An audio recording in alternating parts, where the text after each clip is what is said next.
drummers, and welcome to Tim Connolly Drums. Today we've got a very special video. We're going to take a slightly syncopated rock/funk beat, simplified in the beginning, and we're going to build it up and layer it up so that we've got ghost notes. We change from the hats to the bell of the cymbal or the ride cymbal. We add hi-hat splashes. We add different things to it. Not fills, but just beef up the groove. And this is something that's done a lot in the studio, where you start off with a bare bones groove and you beef it up and work on it and come up with the final product that you're actually going to track for a recording. So this is a very, very important video, a very important process. We're just going to take one groove and work with that groove, though. We're not going to do multiple grooves today. We're just going to do one groove. And let's check that groove out. Here it is.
right, so that is building the groove up from the bottom. Started with the syncopated bass drum pattern, added the snare on 2 and 4, 1 bar phrase, and then of course we did it in many different ways. Quarter notes, eighth notes, quarter notes on the cymbal, on the bell of the cymbal, 16th notes on the hi-hat, 16th notes between the cymbal and the hats, 16th notes on the toms, and of course 8th notes on the toms. So there's many different ways you can play one groove.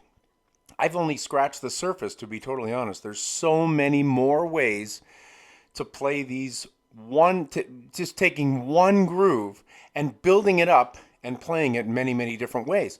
And then what happens in the studio is the producer, he picks through what you've done and he says, okay, this is what we're going to go with. Maybe we'll do this in the bridge, maybe we'll do something different in the verse, and they work through all these different feels. Sometimes the groove changes, sometimes it stays the same in terms of the bass and snare pattern.